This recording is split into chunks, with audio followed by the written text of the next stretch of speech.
This is kind of what set it up now. Top 5 fastest pit stops. That was under green, all 4-tire stops. You see Kyle Busch's team stepping it up on pit road as well, 13.7. Robert Richardson Jr.'s team, 14 flat. It puts him up there in the top 5. Let's take a look at the comparison between the 33 and the 18. Yeah, right there, Kyle Busch, again, his team 13.7. That's about a second faster than Harvick's team. Harvick made up a few tenths of a second on the drive time down pit road, but still Kyle Busch's team getting it done. And you see all the race leaders staying out.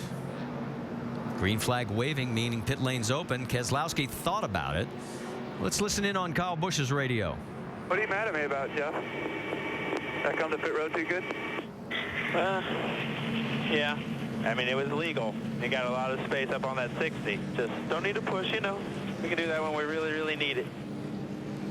It doesn't make much sense to push that pit road, getting on pit road when you have a 10-second lead or thereabouts. So that's what they're talking about. They wait till you really need to make up some ground when you have somebody that's bearing down on you before you take that chance. Yeah, that's where he'd got a big advantage, was coming to that point to where we start our timing. So that's where the big difference was, that Kyle really beat people quite a bit to that point.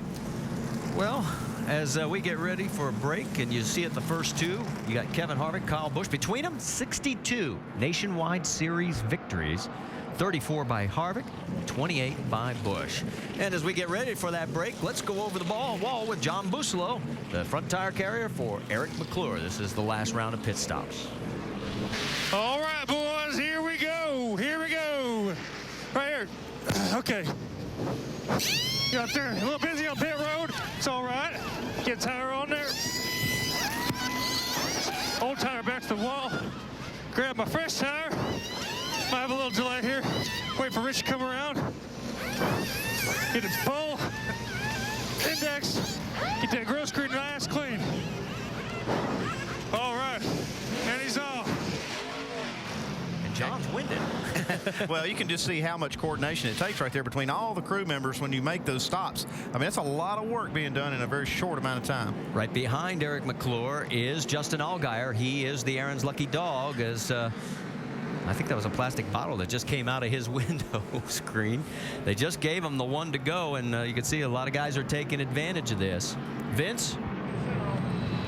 The 12 of Justin Allgaier, you saw and noted that he had that pit issue earlier, got the lucky dog. They're going to make a wedge adjustment, also take the opportunity to top off on fuel and give him a new tear off as well to make the view a little cleaner for Justin Allgaier. Car is loose, but they're making the adjustments. They know it's a long race, plenty of time. All right, thanks for the update, Vince. As we mentioned, 14 cars now on the lead lap, as there is Kevin Harvick shown as our race leader, Dave.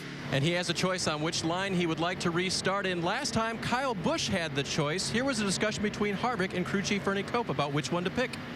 What are you thinking on the restart? Right at the top. 10-4, watch on the big screen. He kept getting loose underneath you. They saw what was 10-4. Thank you, Kevin. They saw what was happening to Kyle Busch, and they're going to go ahead and stay in the top group, guys.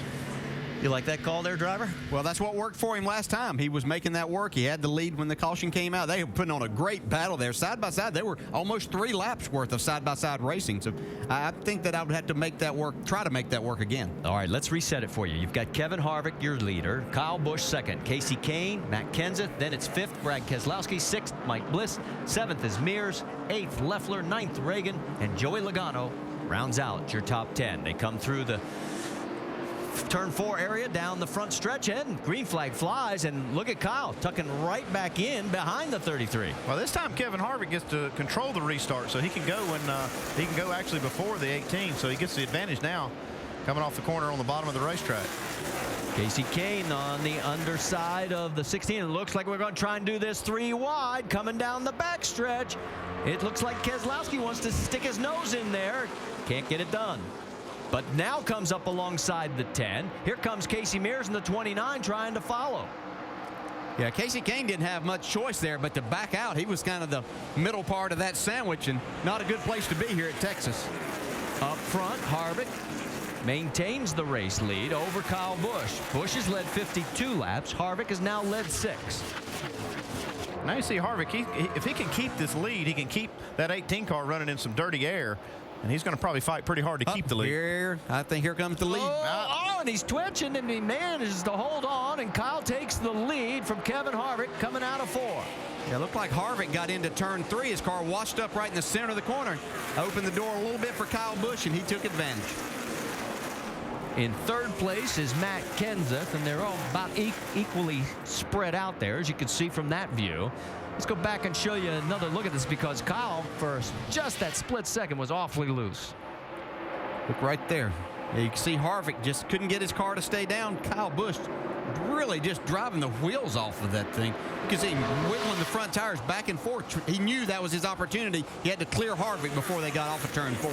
And here he goes again, setting sail, as he's got a half a second lead already over Kevin Harvick, and he's now up to 54 laps led. We said it earlier, he has led over 100 laps in 5 different nationwide races here. It's like he almost has this place memorized. Well, he certainly has it figured out, for sure. You wanted to see the totals? They are very impressive, to say the least. There they are, the 5. And there's where he finishes. 3 wins, a 7th being the worst. Oh, and he only led 113 that day. Oh. All right, well, he's still leading here. There's still a lot of guys that want to say in this, and they're all behind him.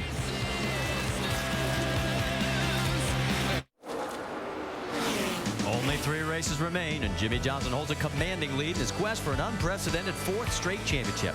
Tomorrow he looks to foil the hopes of Jeff Gordon, who's going for the season sweep here at Texas. It's the Dickies 500 tomorrow, 2:30 Eastern on ABC.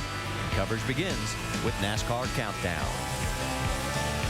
Back here, we are working lap number 81 of 200, and then 61 of those laps have been led by our race leader, Kyle Busch, and there he is with a 2.2 second lead over Kevin Harvick. Let's get you up to speed, courtesy of Nationwide Insurance. And Jamie, you're up.